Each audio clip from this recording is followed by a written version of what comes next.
A part of the Go Network. Go.com. Game day program. Steelers versus the 49ers here. Game day program here.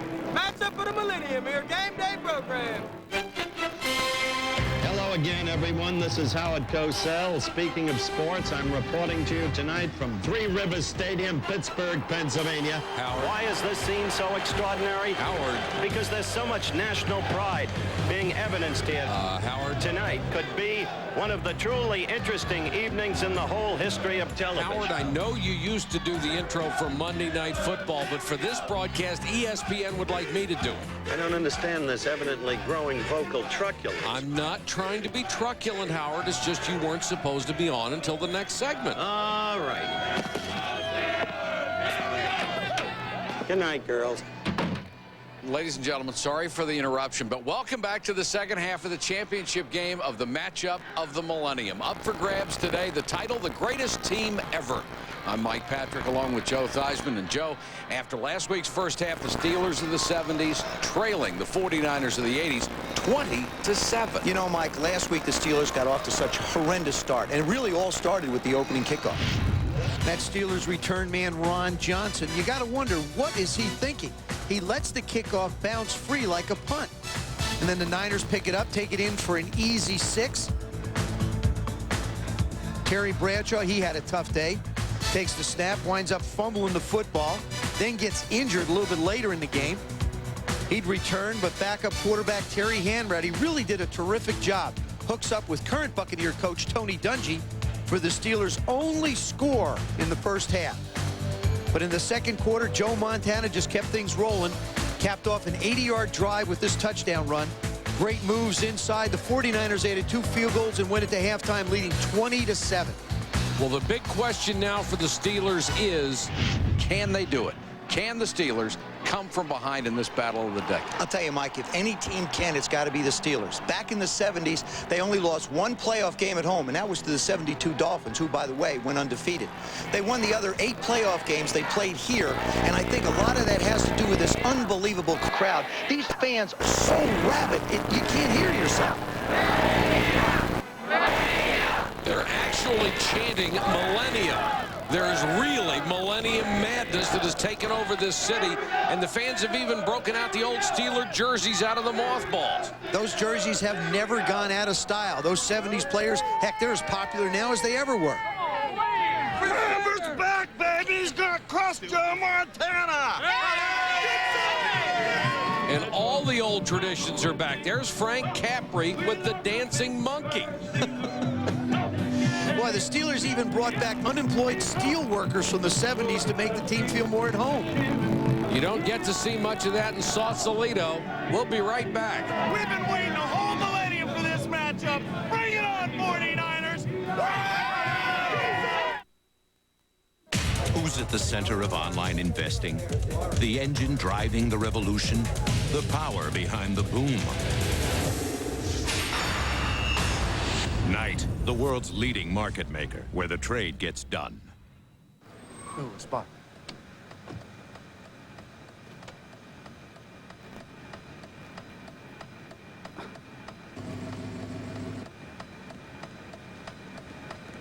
What is she doing? Come on. This moment made possible by a man who knows his diamonds.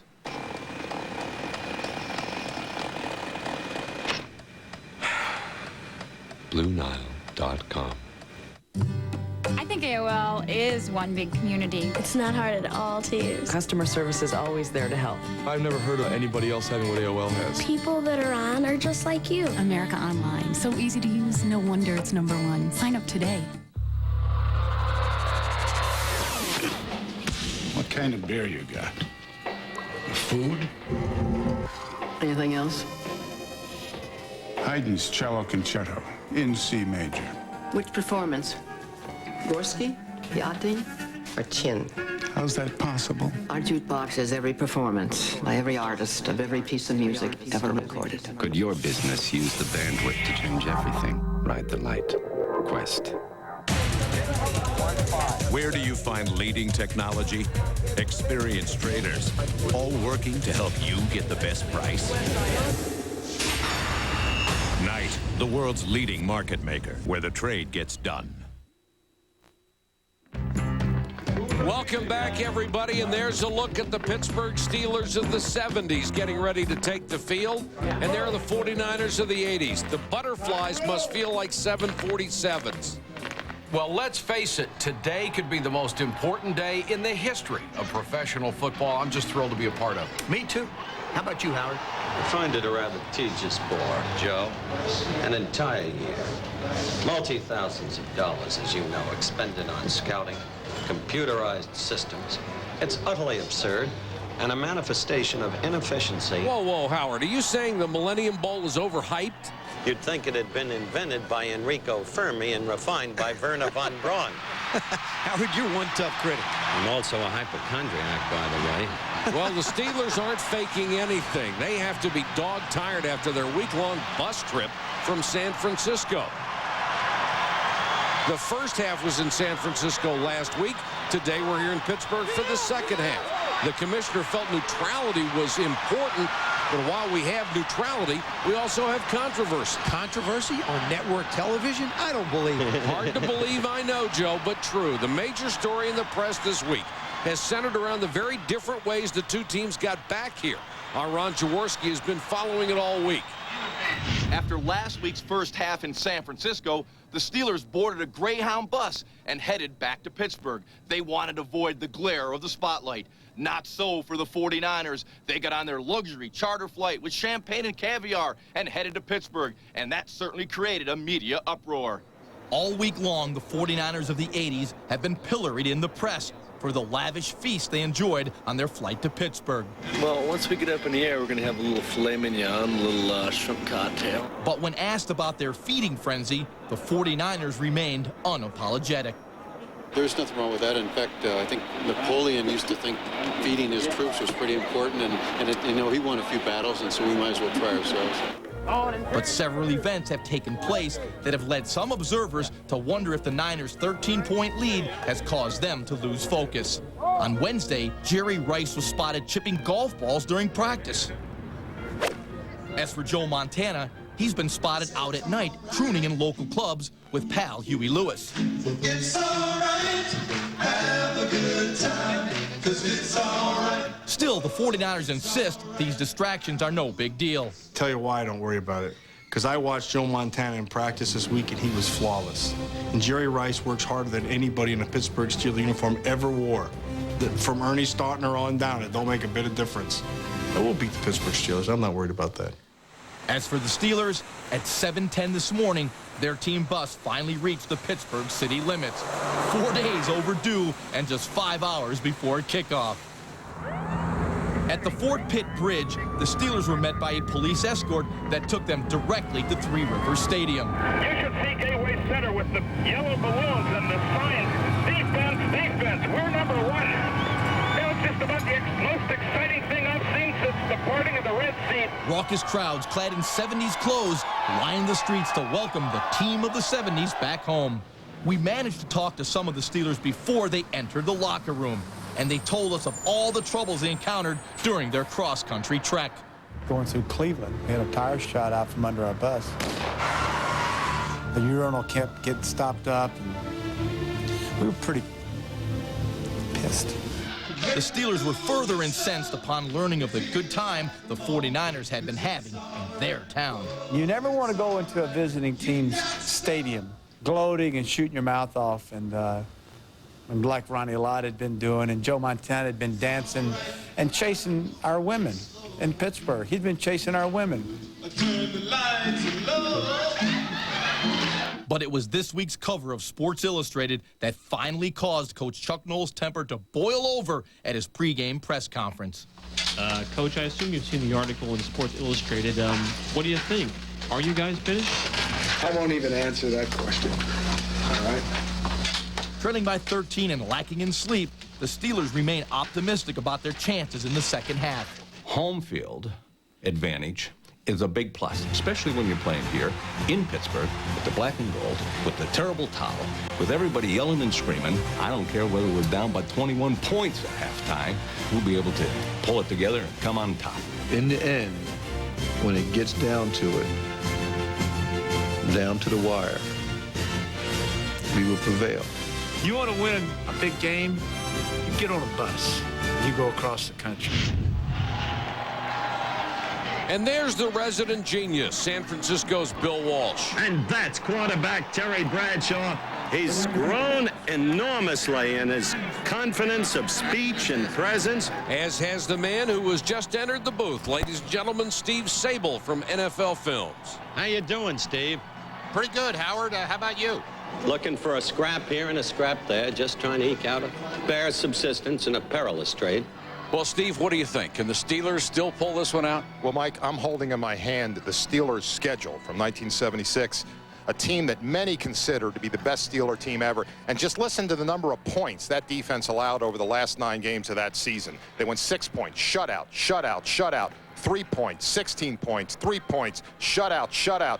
That's 28 points in 9 games. That's the most phenomenal run of NFL defense that any team's ever had. I think the Steelers can still win this game. Let me respectfully disagree with you. I think the 49ers already have too big a lead. How about you, Howard? The Steelers win it. Joe?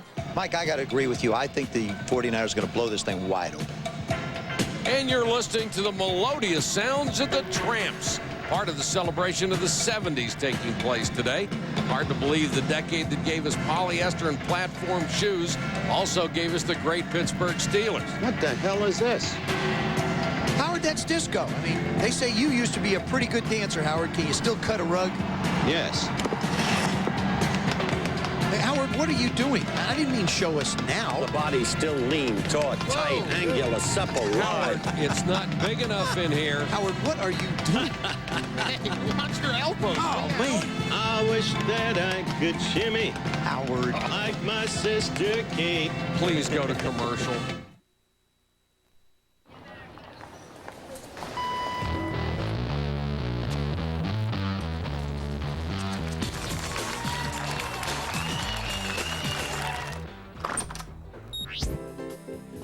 Morning, Nate. Java? Does your ideal job exist? Why not find out? It's free and it's free. Chicago.techies.com, your local career source. In fact, here are just a few of the companies hiring on our internet job fair now.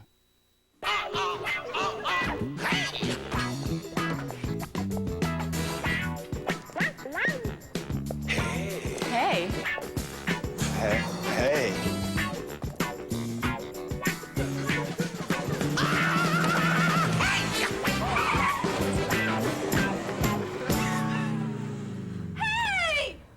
The new Ford Focus. Great gas mileage, great price. At your local Ford store. Great tradition continues on ESPN2 Friday Night Fights. This week's main event, Antonio Diaz takes on James Creighton in a 12-round junior welterweight battle. Friday Night Fights, Friday at 9 on ESPN2.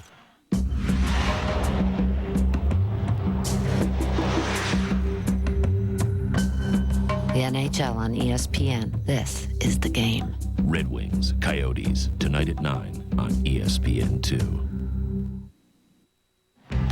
Welcome back, everyone. The crowd's still filing into the stadium, decked out in their 70s best.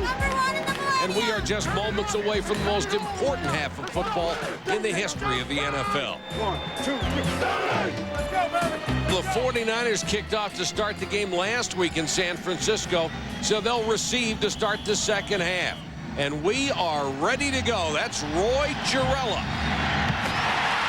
And the second half of the Millennium Bowl is underway. Don Griffith takes it 3 yards deep, takes a knee. They'll start from the 20. Now look at the 49ers lineup. They'll begin with the exact starting 11 from their 1989 Super Bowl team. And there are the Steelers. In bold, the 4 Hall of Famers from the defense. Mean Joe Green, Jack Lambert, Jack Ham, and Mel Blount.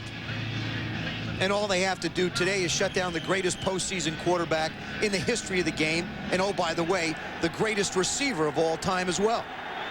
San Francisco 1st and 10 from its own 20-yard line. Lambert and that Steeler defense chomping at the bit. Montana drops to throw. Screen to Craig. Roger Craig in front of his blockers picks up about 7. That'll make it 2nd and 3. Bill Walsh, as usual, scripts the first 15 plays. And everybody thought he was nuts when he did it. Now it seems like everybody's doing it. 2nd and 3.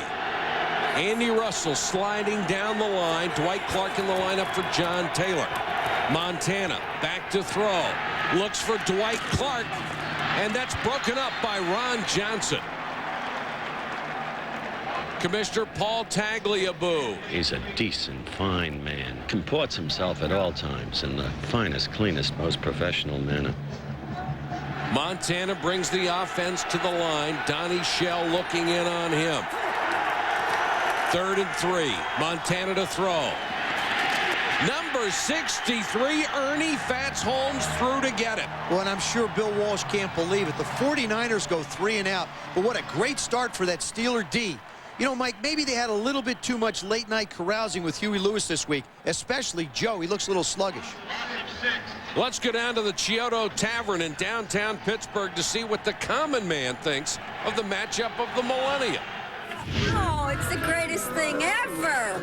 It's done so much for Pittsburgh, for the sports fans, nationwide notoriety. It's great. See, we're greater than just mill workers.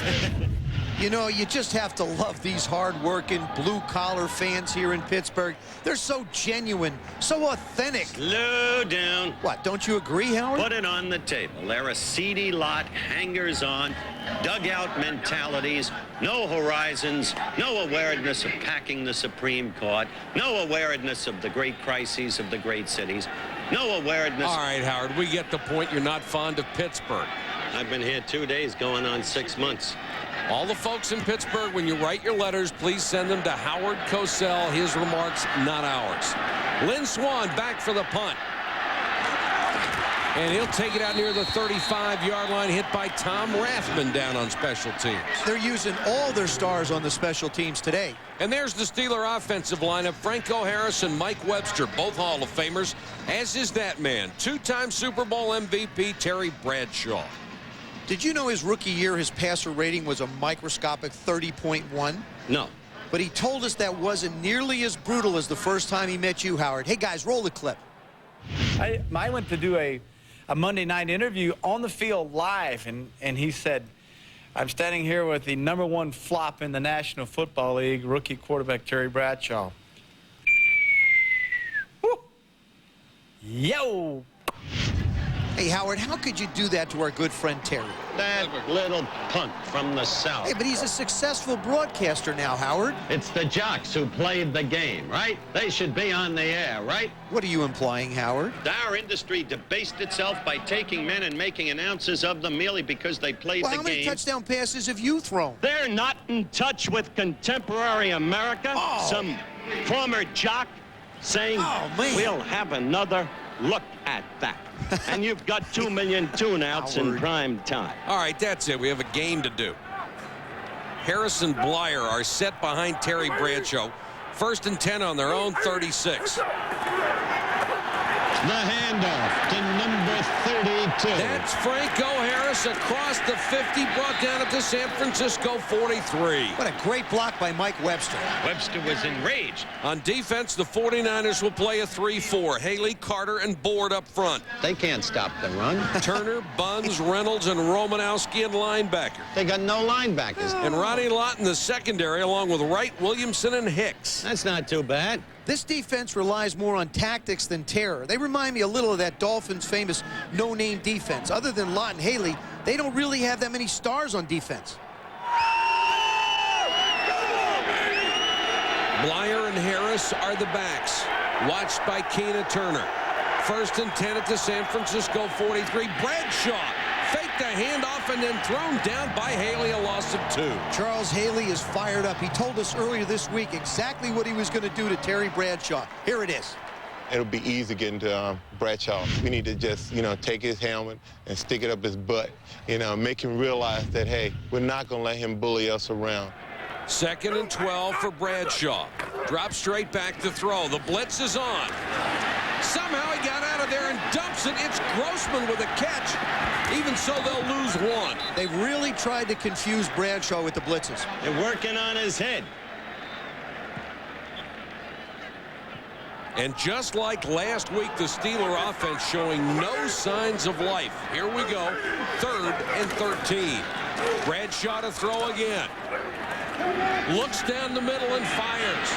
But no, not this time. Badly underthrown and picked off at the 8 by Dwight Hicks. Well, you just got to wonder if Chuck Noll might not consider putting Terry Bradshaw on the bench and Terry Hanratty back in. What do you think, Howard? I think we've seen enough futility.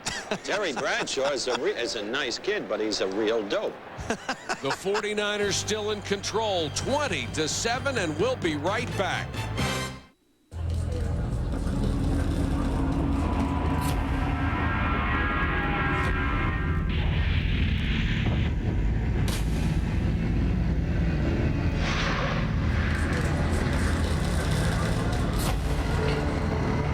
There's a place where the best are dedicated to helping you become your best. The ultimate online sporting goods store, MVP.com.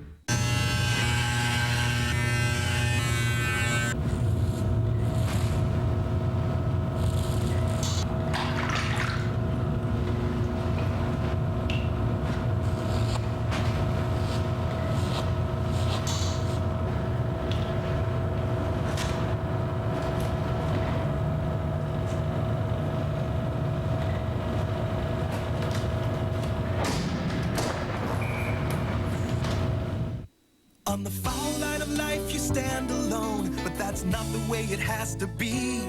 Everyone needs a family.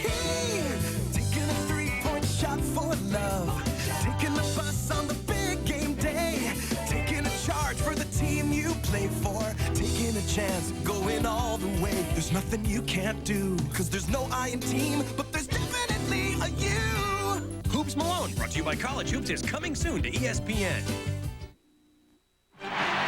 Welcome back to Three Rivers. The score still 20-7, 49ers. And you're looking at some of the 6,000-plus members of the media here for today's game.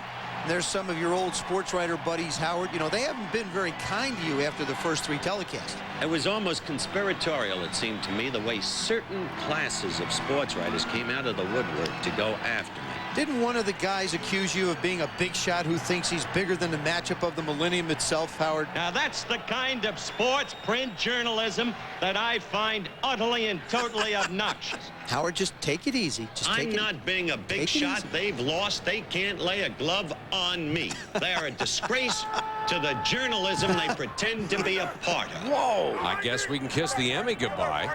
Thanks, Howard. After the interception, the 49ers have the ball 1st and 10. Montana to Rice, and he takes a big shot. Nice hit. Oh, what a hit that They're was. saying the catch is good. The ball spotted at the 21. And, Mike, believe it or not, that is Jerry Rice's first catch in the championship game. You recall last week in that first half, he was shut out by Mel Blount and didn't catch one. Being the perfectionist that he is, he was really upset about it, too. Here's a clip from the post-game press conference.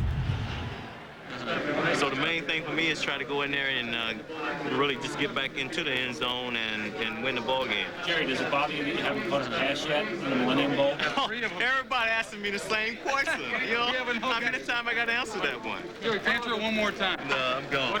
As you saw, Rice was rather, as you might say, Howard, truculent. And here's what Bill Walsh had to say about getting him open today. The Pittsburgh Steelers defense automatically goes to linebacker coverage on double wing formations. And we're going to have to get Jerry Rice on the inside against Jack Ham to get him open. I don't know, if you go looking for Jack Ham, you might just find him, and I'm not sure that's a good thing. We're midway through the 3rd quarter. 1st and 10, 49ers. Montana back to throw again. This time swings it to Craig. Across to 25, out near the 30. Jack Lambert chased him out. Rice and Montana, the NFL's all-time postseason combination with 12 touchdowns. How much longer will they be silent? 1st and 10. Montana drops back. This is for John Taylor. And Taylor makes the grab and good yards afterward. Lambert got him at the 35. Bring it in. Wait a minute. Who the heck are these guys? Who let this camera crew in here? They are doing a documentary entitled The Other Side of Howard Cosell. The other side? Howard, you have another side? Whenever somebody asks me what Howard Cosell is really like, I just tell them the truth. I'm a pussycat. Montana over the middle. It's Freddie Solomon brought down by Mel Blount at the 31. And that's Solomon's first catch of the Millennium Bowl. Montana still looking sharp, and the front four looks like they're having real trouble getting to him. So it's 1st and 10 for the 49ers offense, rolling again.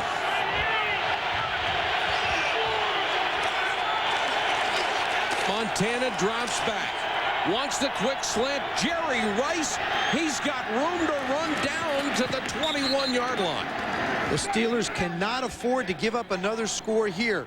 I mean, there really isn't much they can do either. Montana's running this offense to perfection. How does he do it? I don't know, Howard, but he always seems to have that certain magic in big games. Lambert trying to set the defense. It's now 1st and 10 from the 21. Montana straight back again. A lot of time now. He starts to scramble. And now he throws, caught at the 4 by number 28. Number 28. 28 is Mike Weger, cornerback, Detroit Lions. Actually, that's Joe Cribbs, Howard. I think you're flashing back to the old days on Monday night. Monday Night Football, 3 hours in prime time. Howard, we dug up an old clip of you from Monday night's glory days. Roll it, guys. I remember it when we began it. We took a brash lawyer from the sinister Northeastern cabal and put him together with a Texas corn pone. There's a timeout on the field. We didn't treat with the games in the puristic past of the medieval sports writers. And we'll be right back. Fitting consorts, each of them for the age of William of Orange. Whatever life throws your way, you gotta be ready. Hey, no sweat. You've got new Speed Stick Clear Stick, a whole new kind of clear antiperspirant. Clear Stick goes on dry to keep you dry, clear through a guy's day. Gels go on wet, but new Clear Stick goes on clear and dry. And dry, clearly, is the whole idea. New Speed Stick Clear Stick goes on dry, keeps you dry.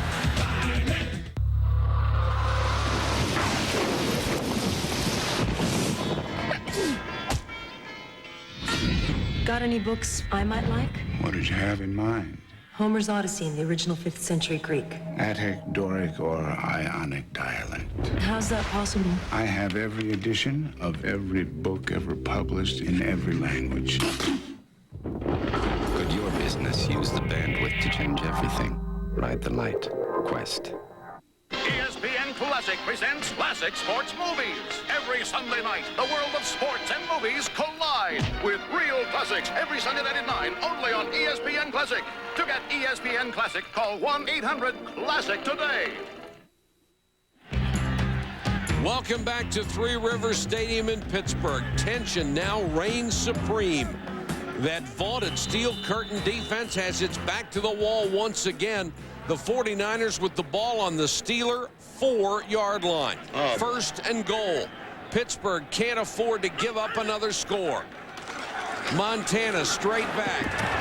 Now flushed out of the pocket. Now the touchdown pass. Room to run, but he throws. And Jerry Rice in the corner of the end zone. Touchdown. The world's greatest receiver with a touchdown. Incredible. And boy, has he redeemed himself after not catching a pass in the first half last week. Absolutely incredible. The Steelers are really in trouble here. I mean, the defense has played their hearts out.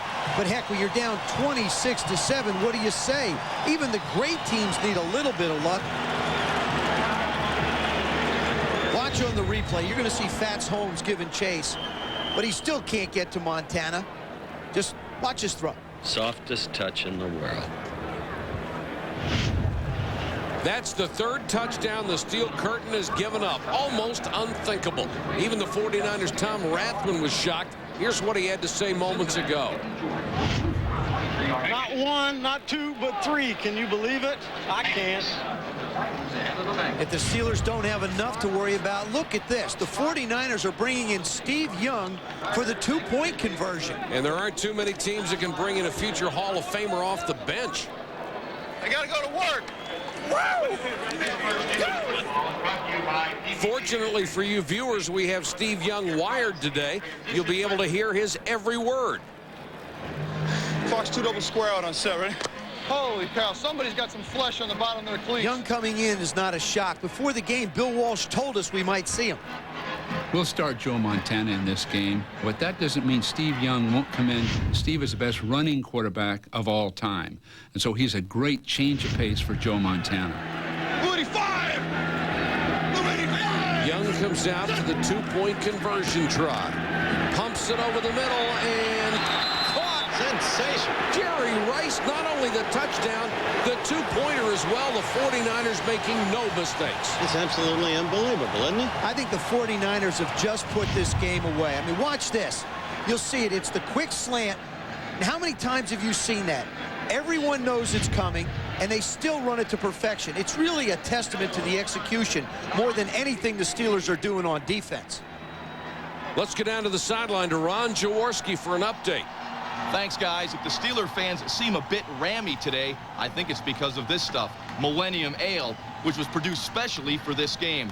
Now, if you look back to the crowds of the 70s when those steelworkers were in the stands, they could handle a case of this stuff.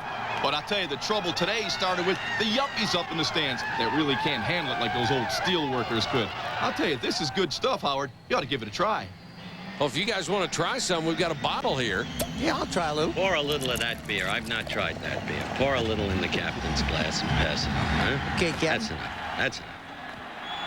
And the kickoff headed for Ron Johnson from the 8 with a running start. Across the 20 to the 23. Ooh, that's strong stuff. Very good beer. And Terry Bradshaw will take the field again for the Steelers. I think Chuck Noll is making the right decision here by sticking with Terry. If you look at the Steelers' 4 Super Bowl wins, it's not like he's never made a mistake, but the thing he's always come up with is big plays in the clutch. Don't you agree, Howard? If you've got the time, I've got the beer.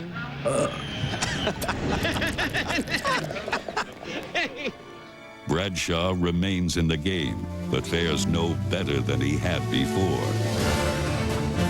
Charles Haley continues to lead a swarming 49er pass rush. Often dismissed as a finesse defense, the Niners show the muscle and grit that helped win 4 Super Bowls during the 80s.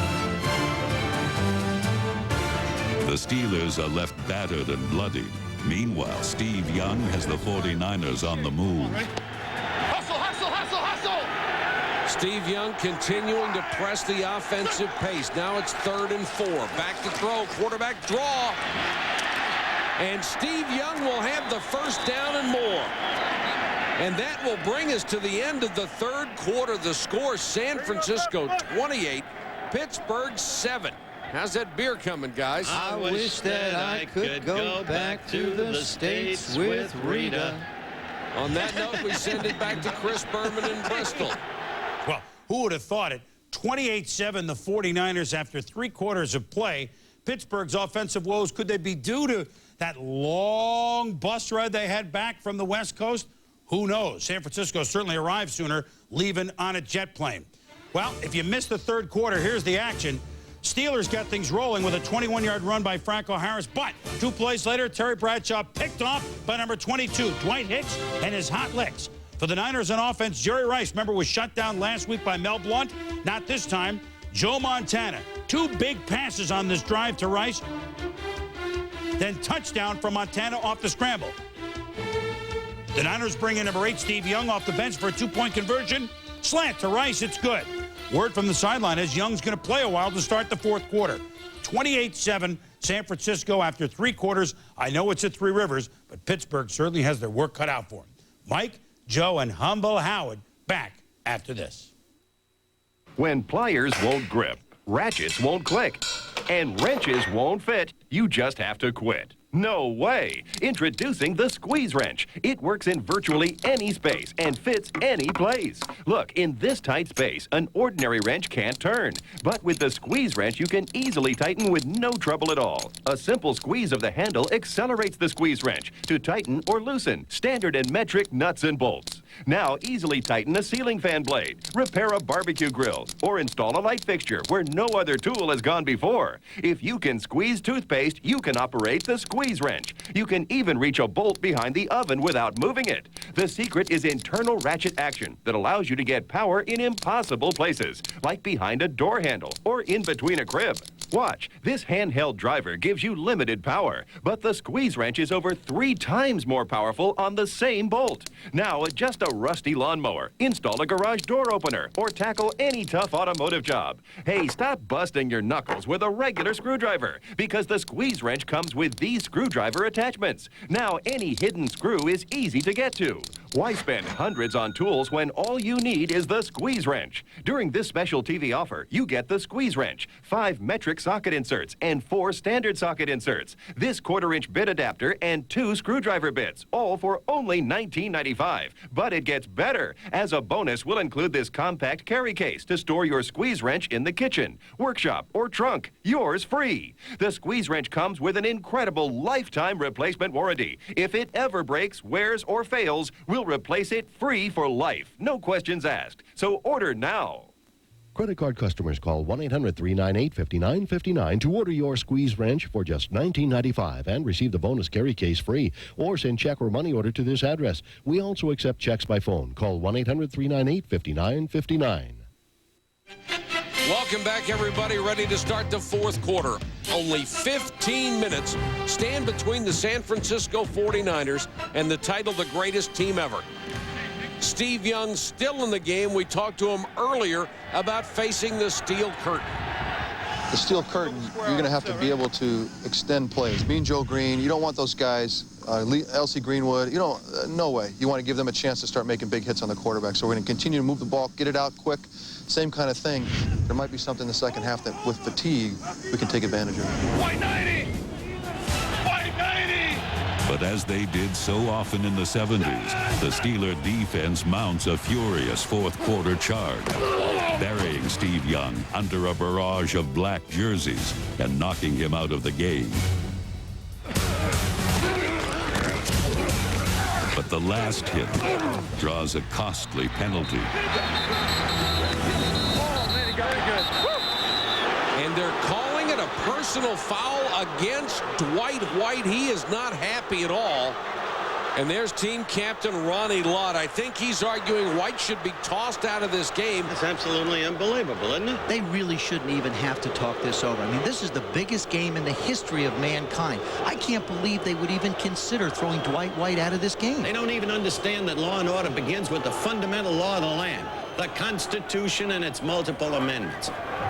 Nevertheless, they are throwing White out of the game. Howard, you're a former lawyer. What do you make of that? There had been no arraignment, no grand jury presentment, no indictment, no trial, no conviction, no appeal to the next court, no appeal to the court of last resort, which the Supreme Court would certainly hear in this kind of case, and the man is stripped of his right to earn a living. Chuck Noll is furious. He can't stand mental mistakes or loss of composure, and this would fall under both categories. So Joe Montana comes back in. He would have come back anyway, but this simply hastens the process. This is 1st and 10 from their own 45. The handoff goes to Ricky Patton, and Jack Lambert shot the gap and brought him down. Let's check back in and see how Steve Young is doing. Whew, he got me good. I don't know, but someone raked me over the coals. 2nd and 14, Montana to throw. Looking for Jerry Rice over the middle, but it's overthrown. Donnie Shell had the coverage. And there's Matt Millen on the sidelines. You know, earlier in the week, he made comments about Pittsburgh's famous immaculate reception. Stirred up a little controversy. Here they are. I think back to the game, the immaculate reception. That was one of the nicest looking incomplete passes I've ever seen. And they still think it was good. Predictably, Millen's comments have the locals in an uproar. Lambert eyeing Montana. So is Donnie Shell. The defense needs to come up big on 3rd and 14. Montana now under pressure. Throws and Melbourne picks Picks it off at the sideline. Mel Blount.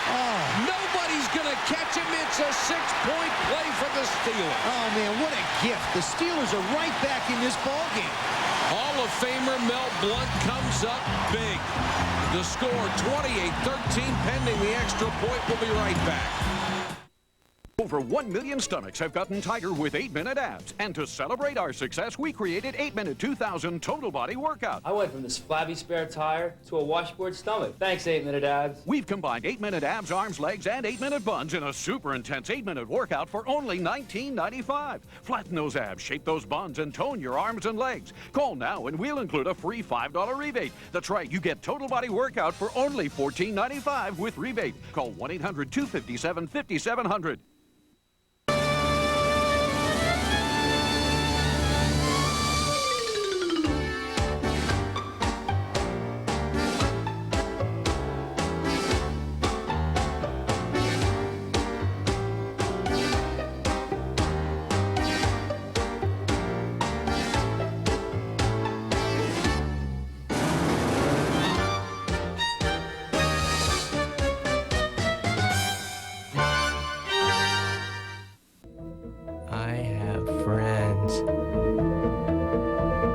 Sometimes they come over to watch college hoops tonight.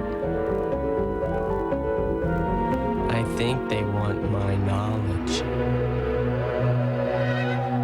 But they can't have my knowledge.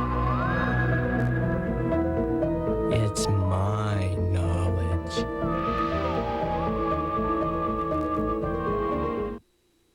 Welcome back, everybody. While we were gone, the extra point was good. So the score is now 28-14. There's Hall of Famer Mel Blount, who just moments ago picked off Joe Montana. And there's Steve Young. He's in street clothes. He's out. So it's Montana the rest of the way. During the break, Terrence Flagler returned the ball out to the 46. The Niners have it 1st and 10. Tell you, with a 14-point lead, you got to look for the Niners to take some time off the clock and run the ball. They do exactly that. The handoff to Roger Craig. That ball's loose. The Steelers have it. Ron Johnson down the sideline. He's going to score back-to-back turnovers for the Steel Curtain. Talk about redeeming yourself. Remember, it was Ron Johnson who botched the opening kickoff in the first half last week? Howard, you've been awfully quiet. Don't you have anything to say? It's a different ballgame. It certainly is. And now Roy Girello will kick it off. Joe Cribbs deep to receive, waiting at the goal line. Moves out to the 7. Cribbs across the 20 and cut down at the 26. Joe Montana will take over from there. And Joe's going to need a couple of first downs to put this thing away. I'm curious to see what the Niners are going to call. The crowd has really come to life. 1st and 10. Montana calling signals. Roger Craig on the draw. He wrapped up the ball that time, but they wrapped him up after a gain of 1. And Chuck Noll urging his team Mike, they can't go into an offensive shell here. I mean, there's still plenty of time left. They're going to need some first downs. The crowd noise absolutely deafening. I can barely hear you. You can barely hear yourself up here. I'm sure Montana can't on the field. Montana, play action, back to throw, out to John Frank in the flat. He's racked up immediately. It's only a gain of 1. Bill Walsh has got himself quite a dilemma. Do you run here and then punt, let your defense go out and try and win it? Or do you go for a pass play and pick up the first down? You know, I'd say you got to keep being aggressive. If they hand the ball off and run it, hey, they're going to be in trouble.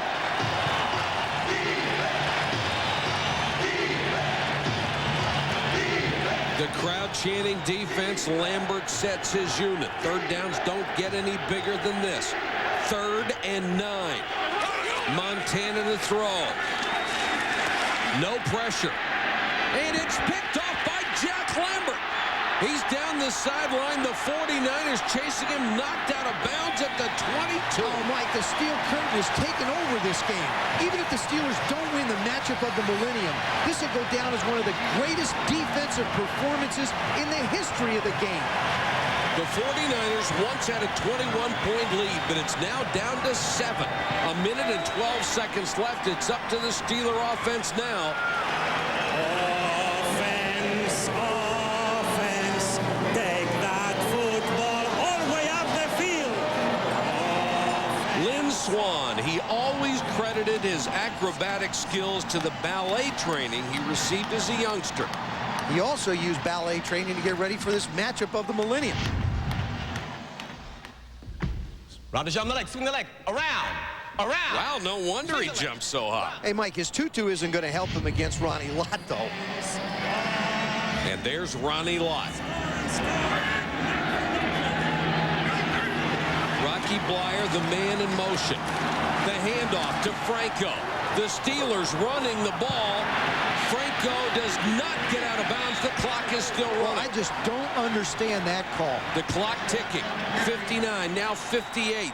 The Steelers hustle to the line of scrimmage, but precious seconds tick away. The Steelers are poised to strike again. Bradshaw over center. Hacksaw Reynolds in his face. Time so critical now. Bradshaw to throw. Can't find anybody. Now throws. Lynn Swann, touchdown. I don't believe it. Holy cow, Lynn Swann with a touchdown. The 49ers are just shell-shocked, blown to pieces. And as he did so often in the past, Lynn Swann, the big catch when it matters most. Man, if that doesn't get him in the Hall of Fame, I don't know what will. Here's the play again. Bradshaw drops it perfectly between Lott and Williamson, and Swann with a swan dive into the stands. The extra point is up, and it's good. The Steelers have tied the game at 28-all. And it looks like we might be headed to overtime. Incredible. Just absolutely incredible. But on the ensuing kickoff, Don Griffin returns the ball out to the Pittsburgh 28-yard line. With 44 seconds to play and no timeouts, Joe Montana faces exactly the kind of pressure situation in which he has not only thrived in the past, but become a football legend. Does he have one more comeback in him? Montana drops to throw. Looking for Jerry Rice at the sideline. He got it. Rice still in bounds. Mike Wagner gets up slowly, milking time. The clock running. 35, 34. Montana back in a hurry. Looks downfield. Jerry Rice has it inside the 15. The clock is running, and Chuck Noll going crazy, screaming in his defense. Here's that play again. Now watch Rice. He's just going to split Oldham and J.T. Thomas. The Niners quickly line up for the field goal. Walsh can't watch. Ray Wersching for all the marbles. Good snap, good hold. The kick. It's good. It is good. It's good. Ray Wersching hit it. And already this fight is proving out what some have expected. The Niners celebrating. The Steeler fans are stunned. We're all stunned. The Niners have taken the lead 31-28. Montana has done it again.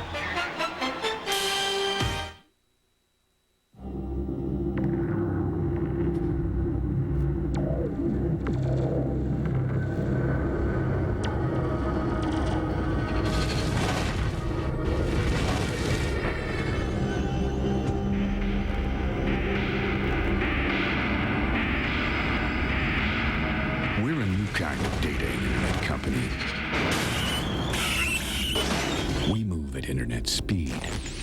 Broadway. Whoa, cool. Cool site? Cool site? What's this cool? What's this cool? Cool what? What's it cool? Quotesmith.com. Quotesmith.com? Quotesmith.com. It's insurance. Cool insurance? Over 300 companies. I'm hot for this. Instant is good. And the best quote is... Graphics are totally lame. Yeah, but the quotes will blow you away. Quotesmith.com. Have you ever said cool to insurance? I have the goosebumps. Well, considering the popularity of the swimsuit issues, the SportsCenter swimsuit calendar seemed like an idea whose time had come. Sex sells. Show me the sex. Oh, yeah. Oh, yeah, that's nice. That's nice. I don't want lotion. Get away. Very sexy. Oh, yeah. Megan, give me the snakes, would you? Snakes? No, you're going to look sexy. It's going to look great. You've got to be kidding me. We know what people like. Yeah. Gorgeous. Welcome back to Three Rivers, everybody. The crowd still in a state of shock over the apparent winning field goal set up by this Montana to Rice pass. We've been joined in the booth again by Steve Sable, the president of NFL Films. Steve, what do you think about this wild finish? Mike, I am stunned.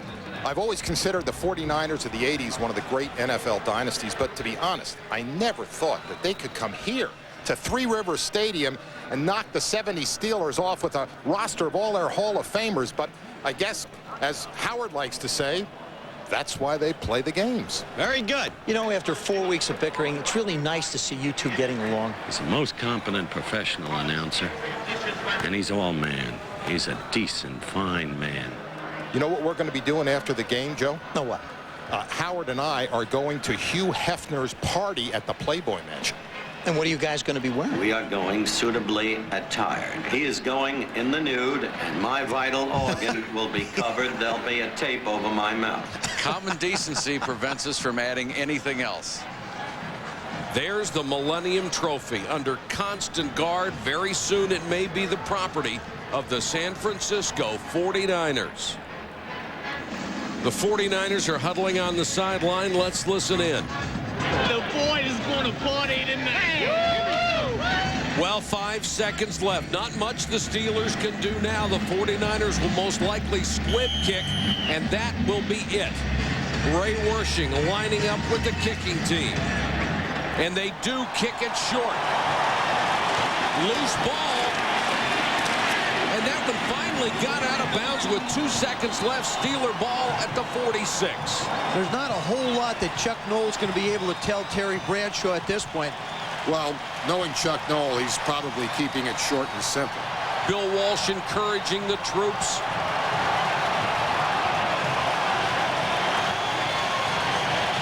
Jerry Rice and Joe Montana have done their part.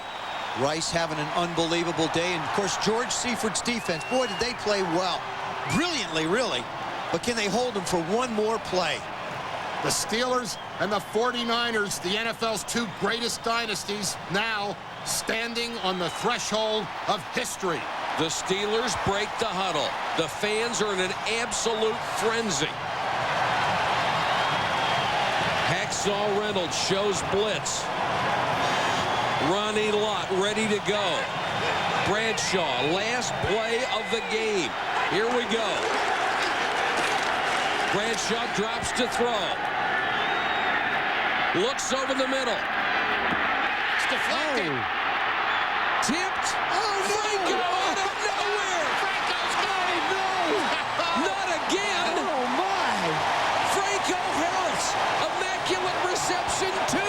Touchdown. It is over. It is over. What excitement. We've got the excitement here that we look for. No flags. No flags down. The Steelers win the matchup of the millennium. And they stand alone atop football's Mount Everest. They are the greatest pro football team ever. This play will forever be etched into the consciousness of the American sporting public. Can you believe that, Steve? One of the most exciting victories, I think, in history. We have never seen anything like this. Not even Times Square on New Year's Eve 2000. You're looking at part of one of the most extraordinary scenes I have ever witnessed. Now let's just listen for a moment. Well, I have goosebumps like golf balls on my arms. And the MVP of the game will go to the man who once again salvages victory from the jaws of defeat for the Steelers, Franco Harris. And I think they'll be remembering this for a very long time to come. Back with the post game in a moment. There's a town near here called Cheddar. Cheddar's just down the road in that direction. Cheddar is about 4 miles from here. Wookie Hole is that way. Wookie who? What are Cheddar experts saying about Wendy's Cheddar Lovers bacon cheeseburger? It's absolutely perfect. It's gorgeous. Everything I would want in it. C-H-E-D-D-A-R. Cheddar. We all like cheddar. I eat cheddar in cheddar. I like cheddar. I love cheddar. Come and try Wendy's Cheddar Lovers bacon cheeseburger. This needs eating rather than talking about, really. I agree, old chap.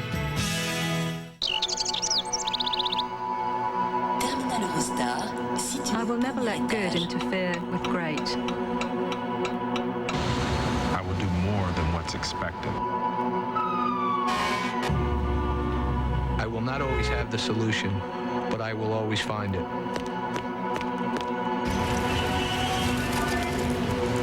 Я работаю в банке JP Morgan. I work for JP Morgan. I work for JP Morgan.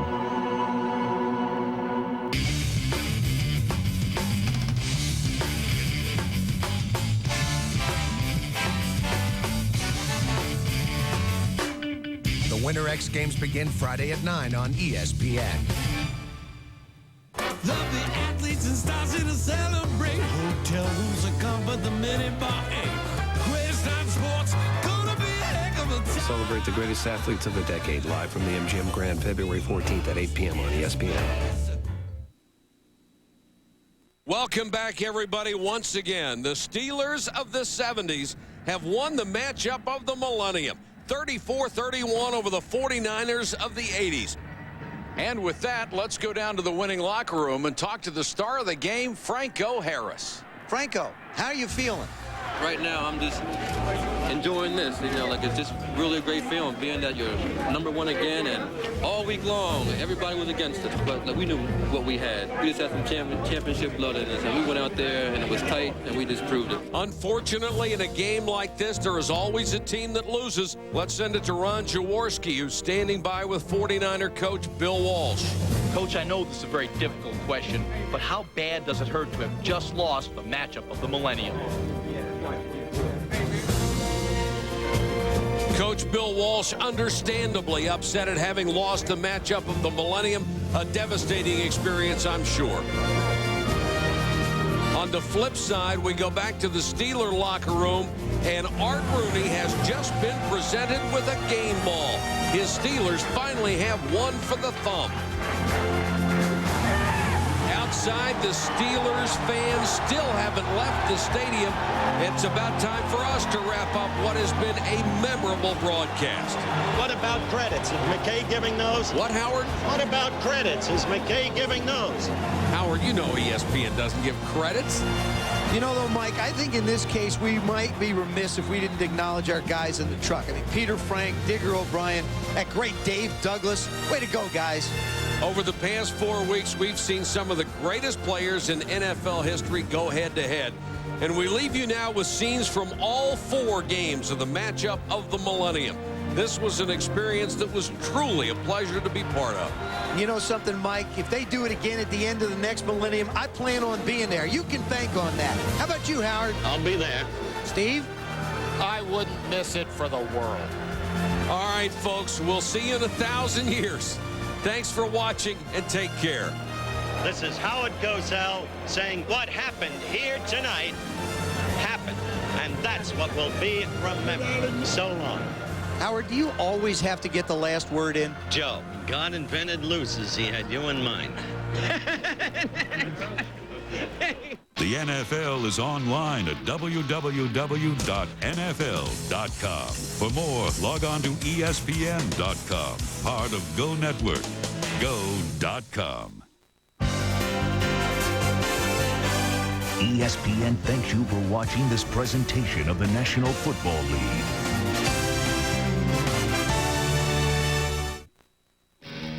For Keith Tkachuk, the past few weeks have been trying times. Trading up. Sure.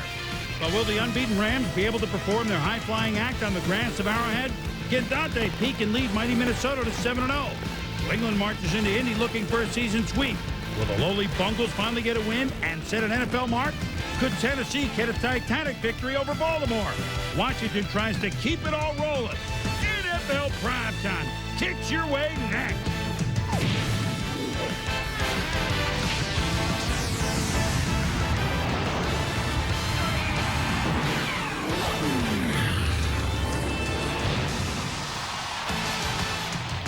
NFL Primetime is presented by Miller Lite. Primetime is Miller time. And now, here's your host, Chris Berman. Hello once again, everybody, and welcome to NFL Primetime as we get close to Halloween. Tricks or treats were certainly the name of the day here, Week 8, along with Tom Jackson. Tommy, the last shall be first, the first shall be last, records falling, unexpected injuries, unexpected results, an intriguing day of football. We have certain days that I think make football, make the NFL. This was a great day of football in its own way. We'll explain as the hour goes on. Well, everybody, of course, talking about the Rams and they're undefeated, but you know, this is other undefeated team called the Minnesota Vikings. They've done it quietly. Their kicker was on the verge of setting an NFL mark, and could they keep it going undefeated? Against a team with a new plot. The Buffalo Bills circling the wagons were one of the best that ever circled it. Little Doug Flutie. Could David beat Goliath? Could little Flutie and the Bills beat Dante Culpepper and the Vikings? Those two quarterbacks are 15 years, 86 pounds, and a half a foot apart, by the way. Doug Flutie and Dante Culpepper. Flutie to Molds, though, 34 yards. Eric calls in the touchdown. 7-3 Buffalo early second. On third down today, Buffalo outstanding. Doug Flutie starting for the injured Rob Johnson. He'll start while Johnson mends his separated shoulder. That's 3rd and 1 to Molds. Here's Molds on a slant. It's a first down. And the same drive, another third down. One of the things the Vikings wanted to do is force Flutie to get rid of the ball quickly, but he did it, but he was so accurate today. 3rd and 2 after a little bit of a slow start. Flutie really feeling it. You know he wanted to start. How about this, a 22-play drive? Bad news, it was only a field goal, but a 10-6 Bills at the half. You keep Minnesota's offense off the field, running the play clock down to like 3 and 2 seconds. And then Sam Rogers makes the play for Buffalo's defense late in the 3rd quarter, and Buffalo is in business. Well, Sam Rogers, between the hash marks and the numbers, you see him get into his drop. Culpepper never actually saw him coming from inside out. Great grab of the football. Big turnover for his defensive coordinator, Teddy Cottrell. Flutie, then he slings that ball kind of 3/4 or a sidearm to Shammy Morrish. And it's 24-13 Buffalo early 4th. And Flutie saying, we can do even better than that. He's taking charge. He's that sort of leader. Flutie, 10 of 11 on 3rd down. Meanwhile, the Vikings, though, they can strike. Robert Smith, 20-yard run. It's a first down. Next play, Dante Culpepper. And Chris Carter, all he does? Catch touchdown. 11 yards. Vikings go for 2, get it, 24-21 Buffalo. Field goal makes it 27-21. But look at Culpepper fire to Randy Moss. Amazing throw, amazing catch. Culpepper to Moss. 39-yard touchdown, 28-27 Vikings. Yeah, and just watch the catch from behind. Great. Watch his feet freeze. His upper body continues. Great concentration by Randy Moss, but we're getting used to it. And now get used to a Flutie comeback. Under 3 minutes to go. 3rd and 11 from the 19. Doug Flutie trying to show that Flutie magic to Peerless Price, but he can't hold on. He's hit by Robert Tate. Orlando Thomas recovers for the Vikings. Ensuing drive. History. Gary Anderson needed 10 points to pass George Blanda. He gets 11, the all-time leading scorer. Congratulations to the young man from South Africa. 2,004 points with his children on the field, mom and Coach Dennis Green. But there's still a football game because with the score 31-27 Minnesota, Doug Flutie still has a chance. 33 seconds to go. The Bills with no timeout. Eric Molds, 20 yards. Tick, tick, tick, tick, tick. Last play. They're inside the 50. Does Flutie have the arm? Vikings have to knock it down. They do it. Robert Griffin does it.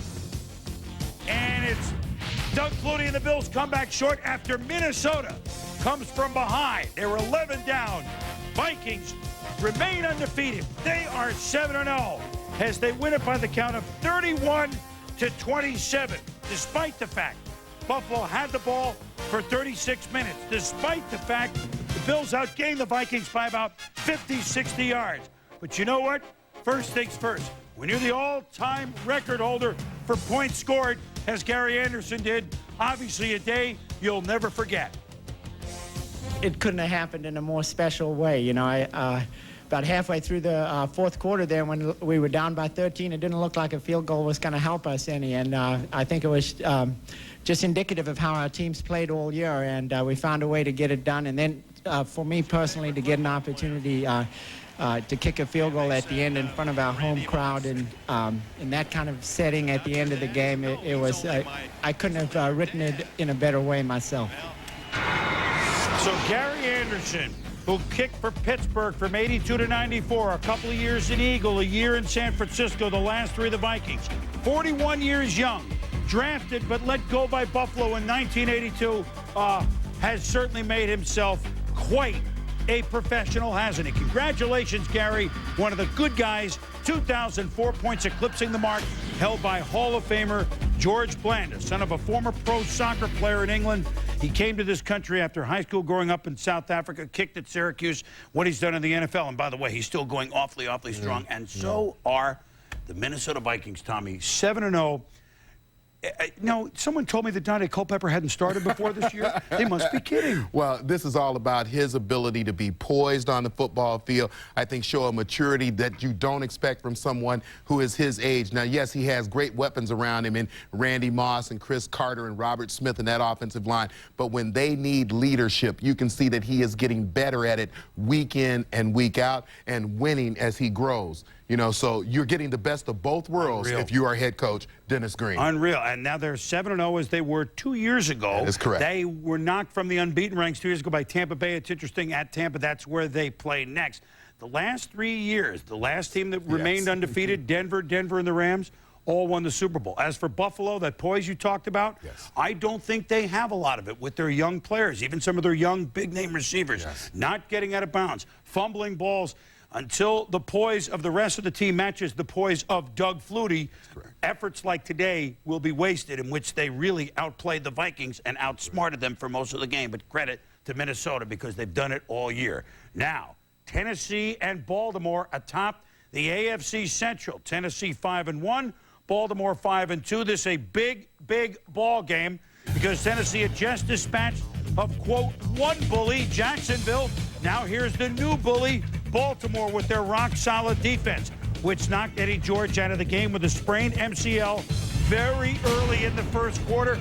Brian Billick, Tony Banks going to cook up a touchdown. Well, obviously, Tony Banks wanting to have a good game and Brian Billick wanting to see that from him.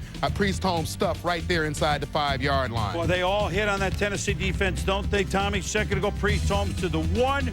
And then it's Tony Banks with a fumble, and he falls on it, so they have to settle once again for Matt Stover's field goal, his 20th. Meanwhile, Jeff Fisher knows that points will be at a premium against Baltimore. And look at the spin by Steve McNair, and he finds Rodney Thomas, the back who replaced Eddie George. Touchdown, 7-6, second quarter, Tennessee. Third quarter, still 7-6. Randall Godfrey steps in front, and it's a touchdown. Defense scoring for Tennessee, 14-6. Tony Banks picked off. Get used to it. Next possession. Banks throws it out of the end zone, and then knocking at the door for points. Tony Banks picked off on an overthrow by Dane and Sidney. Fisher pump. Brian Billick says, you know what? Johnny Unitas is in the house. Let's try him. I think it might work, but instead they had to go to Trent Dilfer after 3 Banks interceptions. What could happen? Interception. Michael Booker. 4 picks by Tennessee in the second half. Dilfer trying to provide some life. Scrambles. And he's going to run it for 12 yards. Now he's fired up, but remember, this is a team that hasn't scored a touchdown in 4 games. Later, 4th and 22. Dilfer. It's almost the catch of the year, Tom. Qadry Ismail. Ooh, is he in? Is he not? It's under 2 minutes, so it's a ref review. You know, and he looked like he was obviously out of bounds, but as you take another look at it, you see Qadry get the left foot down clearly, the right foot coming in. This is the replay that the team saw, that the fans saw. They thought that he had both feet in. No, I think it was a no touch. As we look at that, that was the call anyway. Banks, Qadry, Ravens upset because for the 4th straight game, they haven't been in the end zone since September 24th. And even though that Baltimore defense held Tennessee to just 7 first downs, and held them to under 200 yards, it's Tennessee which now has a big game-and-a-half lead in the AFC Central, a division which is awfully tough and physical at the top. But Tommy, Eddie George out with a sprained right knee. MRI on Monday. They will know more. But the good news is, even if he has to miss maybe a game, it doesn't appear at this point more than that. Tough mental and physical play by Tennessee, and that's why they're 6-1. Well, I think you used the exact right terms. You're talking about a team mentally that will not be denied, even without their leading running back, Eddie George. They come out, they do the things that they have to do in the red zone to make things happen. They have a great leader in Steve McNair, and I think that mental toughness comes directly from Jeff Fisher. So when this team goes out, this was a tremendous win for them on the road. They got it without, all their horses in place. So, it's going to be a hard team to be denied. And this is just the way they want to win. They want to win. It's ugly, but it's tough, and it intimidates their opponents. Well, since they were clobbered in Baltimore early last December, they've lost only the Super Bowl by a yard, and that opening night to Buffalo by a field goal. They've won every other game, has Tennessee. And what a spot Brian Billick is in. Yeah. Tony Banks, Trent Dilfer. Chris Redmond from Louisville. Well, we'll see. Chiefs, Rams, what a spot the Rams were in. And the Saints, can they keep on rolling? Log on to ESPN.com, where you can chat with their NFL guru, Tom Donahoe. There he is, right there. You can also vote for your primetime player. Here are your choices. We'll announce the winner at the end of the show when Tommy and I give out our game balls.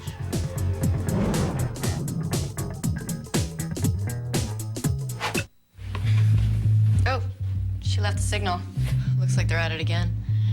Miller Lite, you should just get a room. Do you hear that?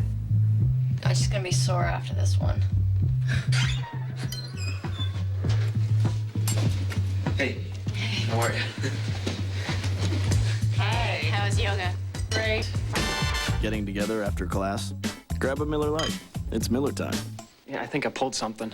Watch the ripples change the size, but never leave the stream. In today's net economy, companies are struggling to change, struggling with the complexities of e-business, with making intranets, extranets, and the internet work together across any platform around the world. Well, now it can all work together as one net.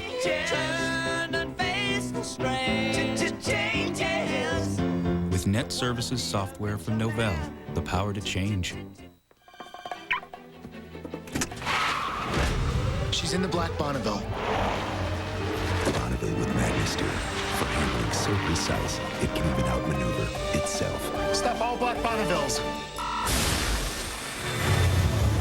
Bonneville SSEI. Luxury with attitude.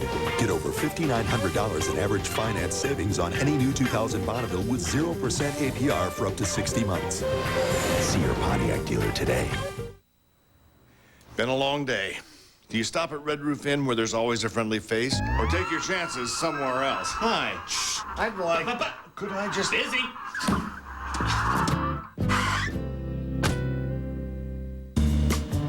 For cars with over 75,000 miles, life has just begun. Introducing Valvoline Max Life Motor Oil. NFL Primetime is presented by Miller Lite. Grab a Miller Lite. It's Miller time.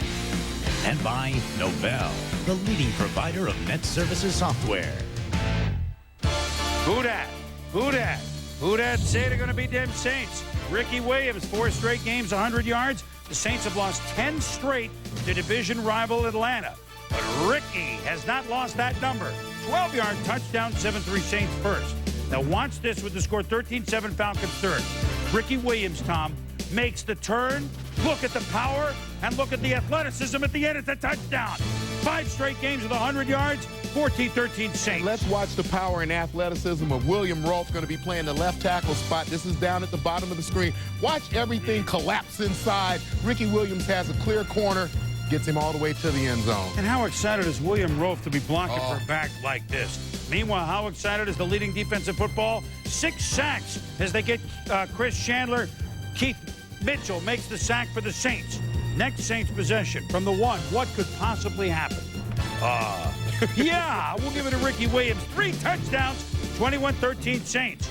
But Atlanta at home, the Saints look like they weren't set on defense. Chris Chandler makes him pay for it. Chances are he's going to hit Terrence Mathis 33 yards. 21-19. They go for 2. Watch number 29 of the Saints. Sammy Knight, good night. Deflect the ball, and Jim Hazlitt Saints. The first win over Atlanta in eons, as we told you, and they win it 21-19. Look, if you're in a golf club, the Saints are not in your championship flight. But if they're in the A or the B flight, they're winning all the games that they could and should. The games that they used to lose, they're 4-3. Getting a lot of balance for Jeff Blake in the passing game. Ricky Williams now, the 100 yards rushing every single week, 29 carries, 156 yards. That's the way you play winning football, along with the best defense in football right now. Plus, you talk about balance, 200 running, 202 passing for the Saints. Welcome to the Victory Circle, New Orleans. Meanwhile, San Francisco against their old mentor, George Seifert in Carolina. Steve Berline, Isaac Bird, touchdown Carolina. And there's very few veteran players in San Francisco's defense. Bryant Young out, Winford Tubbs out, starting all those rookies, and Berline took advantage. Meanwhile, Jeff Garcia, more touchdown passes than Kurt Warner, coming in, hits Terrell Owens, and look at this play. Wow. They missed the kick, so it's 7-6 Panthers. But Berline, who was 3-0 against San Francisco last year and a half with 11 touchdown passes, keeps it going to Donald Hayes. And watch former Niner William Floyd. Whoop! Look out. Berline continues it, moving this a swing to Biakabatuka. Already over on the end of the line, top of your screen, you're going to see Timmy Biakabatuka come out, make the easy catch. It's either bad coverage or an ill-conceived scheme, one or the other. 49ers next possession. Jeff Garcia hadn't been intercepted in 4+ games. Picked off by Mike after dinner Minter. Headed 30 yards. Touchdown Panthers, 21-6 Carolina. Still in the second quarter, though, the Niners undaunted. They play games like this all the time. Garcia, Jerry Rice, 16 yards, 21-13. Field goal makes it 24-13. Berline to Biakabatuka, 8 yards. Panthers open up a big lead and go on to win it 34-16 as both Berline and Jeff Garcia throw for 300 yards. Carolina wins it 34-16 as Charlie Garner catching and running combined almost 200 yards, but the Niners don't have the defense. And I think that both of these teams are in that mode. We both have a lot of offense. We throw the ball well, but the defensive side of the ball usually jumps up and bites us. Carolina's defense averages about 45 years of age, and San Francisco's averages about 12 years of age. When we return, plenty more to come. Bears, Eagles, Cardinals, Cowboys. Big ovation for Troy.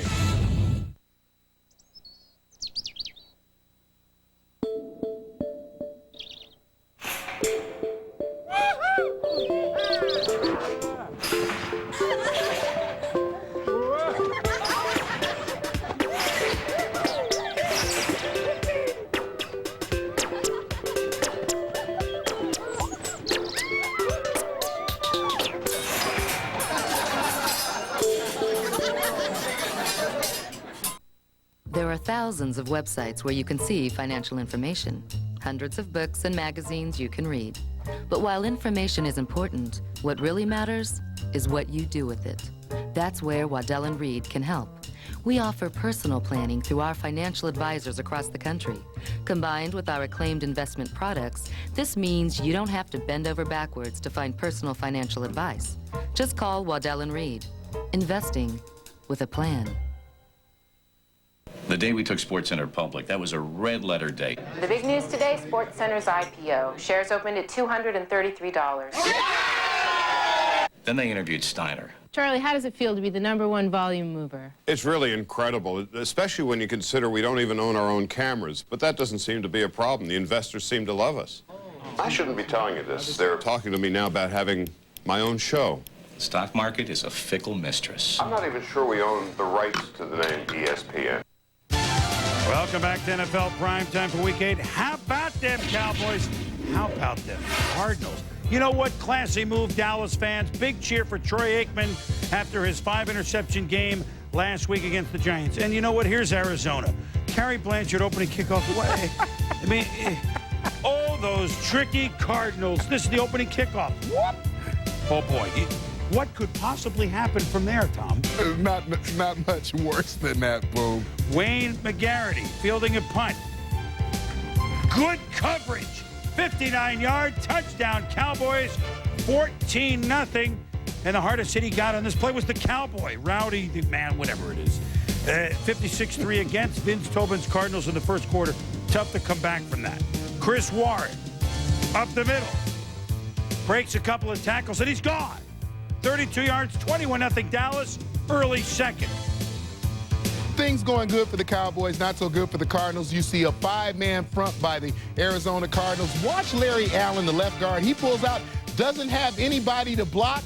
You see Chris Warren first run through the tackle of Tom Knight, then Kwame Lassiter. So he breaks a couple of tackles. Your left guard blocks nobody. You get an easy score from about 20, 25 yards out. Now, after Troy Aikman's troubles last week, his first completed pass, under 4 minutes to go in the half, and then he keeps going. And James McKnight, 48-yard pass down to the 2, sets up a field goal, 27-0 at the half.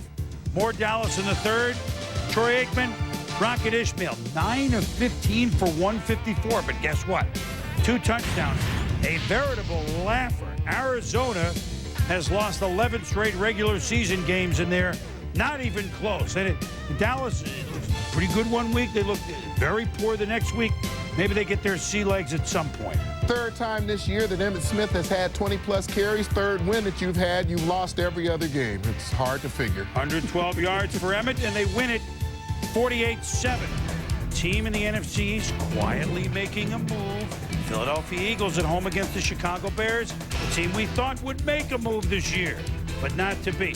Here's a guy that's having a big season for Andy Reid. Hugh Douglas with the sack of Cade McNown. Early second. 3-0 Philly. McNown. And watch what happens. Mike Caldwell just slams him down, Tom. Looks like trouble immediately. Yeah, Mike Caldwell, great job of pursuing right here. Quarterback falls on that throwing shoulder, and McNown would leave and head to the locker room. And so he's gone, separated his throwing shoulder. Jim Miller is in trying to juice up the offense, but he's sacked by Hugh Douglas. He loses the ball. Donovan McNabb to Darnell Autry, acting his way for a first down. Next play, McNabb fakes handoff. Finds Charles Johnson. Johnson breaks a couple of tackles. It's a first down. First and goal. McNabb to Jeff Thomason. 3 yards, turn, touchdown. 7 for 8 on that drive. Not a great offensive performance by the Eagles, but you know what? They have good defense, Tommy, and they got excellent defensive backs. Yeah, Bobby Taylor going to tip this pass, and Brian Dawkins going to end up picking it off. But what great coverage by the corner and the safety, and then look at them work, start getting upfield. The defense becomes offense. You start getting in a position to throw a block and help your man get as much yardage as he can. That sets up a field goal by David Greenacres. Miller complete to Eddie Kennison down to the Eagle 42. Why do we show this play late in the third? It's the first time they crossed midfield all game. As you saw, Cade McNown. McNabb picked off by Tony Parrish, and down 13-6. It's a field goal, makes it 13-9. Maybe Jim Miller could pull off a stunner. Throwing it deep. So what do? Knock it down! And they do it. Perfect. The Eagles almost kind of toss one away, but very quietly, the Philadelphia Eagles have upped their mark to 5-3 as they beat the Chicago Bears by the count of 13-9, and the Eagles play one of the teams ahead of them next, the New York Giants. So you can build up some head of steam in the NFC. You got a chance to sneak in. And you see Donovan McNabb get more and more comfortable with that West Coast offense and a nice balance, and he gives you a first down by run every now and then. When we continue to roll on NFL Primetime, could the Patriots beat the Colts twice in 3 weeks? Could the Bengals actually win a game? Could they run Denver out of town? Our first lesson this morning will be the sit and stay command. And say sit, stay, sit, stay, sit,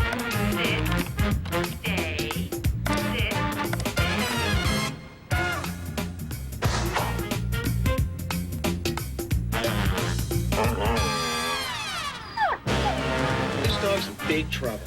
Buy online, return to the store. No problem. BestBuy.com. It wasn't that easy.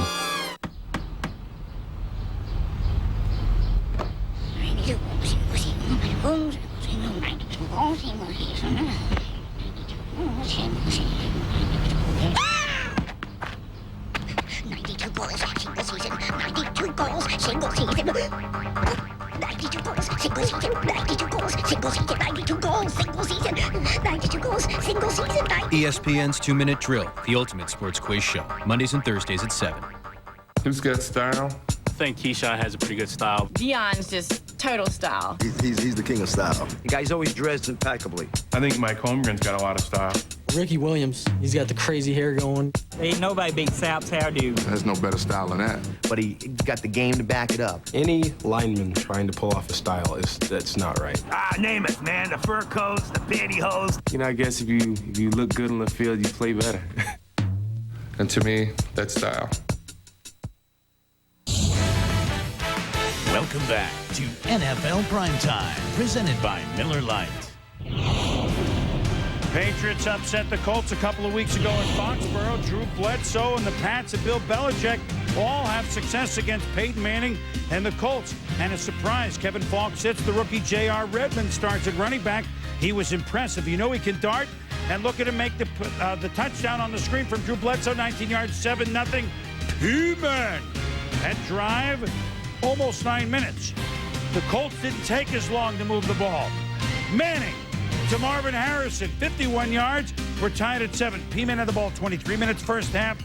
Colts had the ball under 7 minutes first half, but it's only 13-7. Now 16-7, but Peyton Manning goes to work. Marvin Harrison could go all the way. 78 yards, 16-14. Colts down by 2. Patriots up 23-14. Manning under pressure to Terrence Wilkins. Look at the play he makes down to the 4.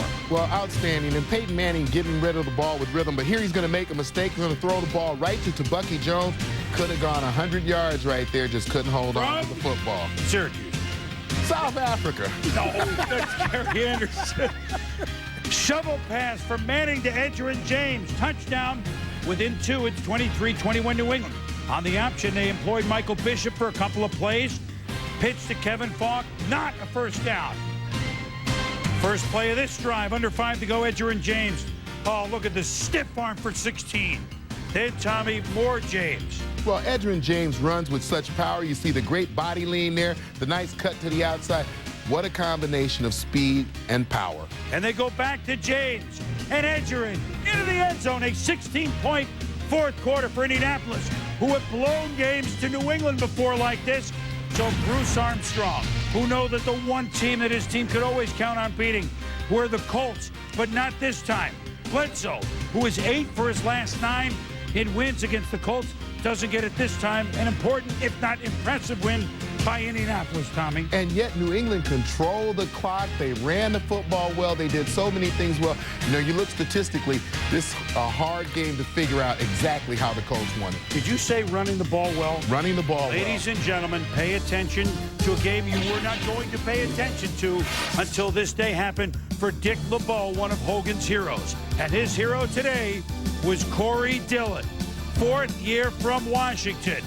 Down to Denver, 7-0, 31 yards at home, sets up a field goal. Corey Dillon. Now, early on, you figured he might be a GOAT. Bill Romanowski, on a new diet, strips the ball, and it's recovered by Eric Brown. Bengals trailing 14-3. Peter Warrick. Look at him reverse field, Tommy, and watch Achilles Smith, number 11, make the block downfield. Well, great blocking by the quarterback. Achilles with the block. Warrick could go all the way. 77 yards, 14-10. Denver's lead is now just 4. Third quarter. Smith stays in the pocket. Monte Rieger sacks him. Leaves the game. And so, what good could happen as Scott Mitchell comes in? Well, I'll tell you what good could happen. Corey Dillon. T-Buck. Terrell Buckley, get out. 26-yard gain. Sets up a touchdown, 17-14 Bengals.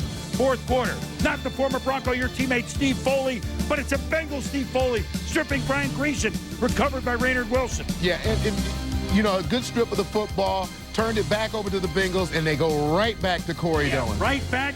Look at him go. Could go all the way.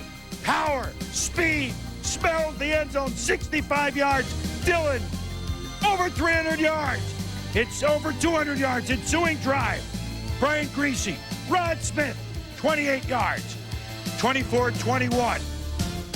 Broncos within 3 until Corey Dillon. Forget about tackling him.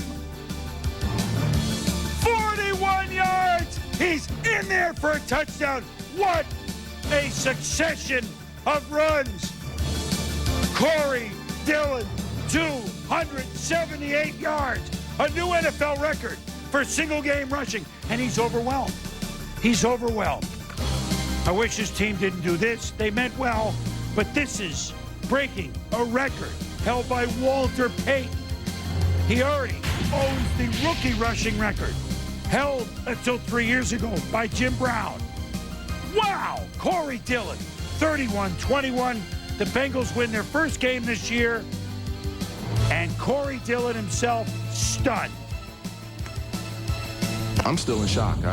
I still don't believe it. I mean, from how I was running, it didn't seem like I had that many yards, and I was just out there just trying to get 4 yards, and you know the offensive line was doing an excellent job, and it didn't matter to me if I had 1 yard. As long as we go out there and we win, I'm satisfied. I mean, things just turned out better than we expected. We got the win, and in that same process, we broke a record. I mean, you can't beat that. That's a good Sunday. I mean, you knocked Walter Good Sunday. Payton. Good Sunday? Tommy, you knocked Walter Payton out of the record books as he did Jim Brown. I mean, maybe Corey, like Walter, like O.J. in particular, like Barry Sanders, never had great teams around him. Yes. It's too bad although they're accumulating a couple of parts, it was just amazing to watch him perform. Well, and as you also mentioned, he already holds the rookie rushing record that belonged to Jim Brown. So what we are seeing on a consistent basis is these flashes of greatness from Corey Dillon. He had a game last year against the Browns, 192 yards rushing, 12 minutes left in the game. His head coach, Bruce Coslett, pulled him out of that game. That was a possible record in the making. So I think that what we have, a great runner. He's with a team that's not playing outstanding football right now.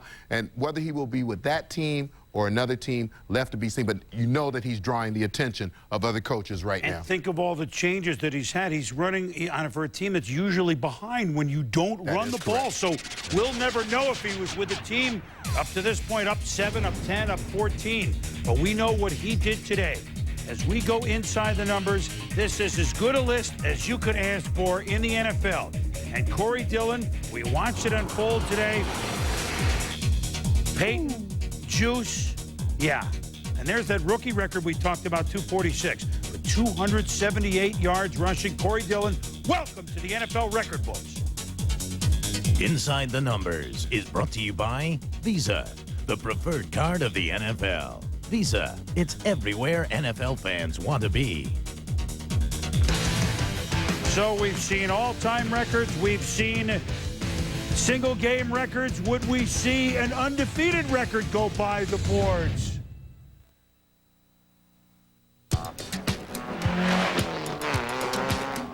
Imagine a world where coffee breaks last all day. And where your cup is always full. Thank you. It's where the coffee world meets the cyber world, and you can be there with the new smart Visa cards with remarkable chip technology. And at the Web Shack Cafe in London, you can buy your coffee with Visa, but not American Express, not even Blue. Learn more at Visa.com. But they lost 38-3 or whatever the hell.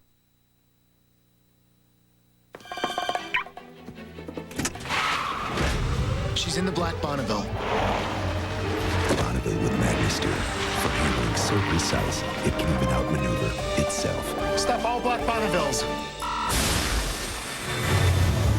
Bonneville SSE Guide. Luxury with attitude. Get over $5,900 in average finance savings on any new 2000 Bonneville with 0% APR for up to 60 months. See your Pontiac dealer today. What does it take to get a plane off the ground? 50 tons of aluminum. 95 miles of wire. Thousands of engineers. 1,200 suppliers. 3 million emails. 27,000 e-business transactions. And one very powerful e-business solution that makes the whole thing soar. SAP. For cars with over 75,000 miles, Life has just begun. Introducing Valvoline Max Life Motor Oil. Look, Enterprise Rent-A-Car. Ellie's renting again. And Enterprise picked her up again. She said Enterprise picks her up free. Free? Free. Now that makes renting easy. Pick Enterprise. We'll pick you up.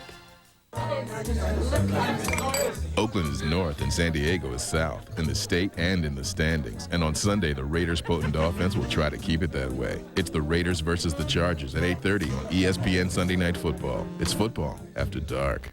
The fall finish heats up as Tiger Woods looks to tame yet another field as he tries for his 10th PGA Tour victory of 2000. The National Car Rental Golf Classic. Coverage begins Thursday at 3 Eastern on ESPN. Welcome back to NFL Primetime, and hear ye, the greatest show on earth. The St. Louis Rams undefeated.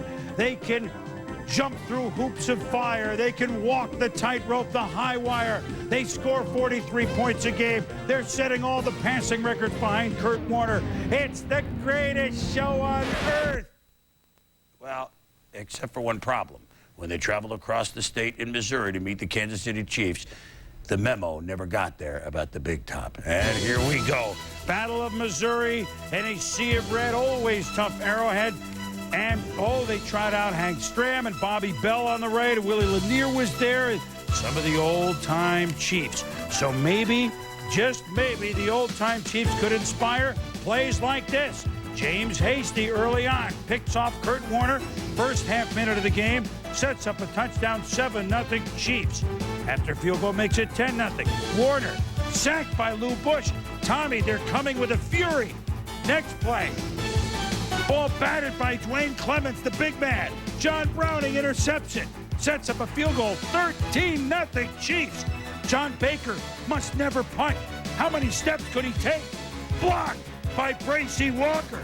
Mike Cloud. Hey, he. Get off of Mike Cloud.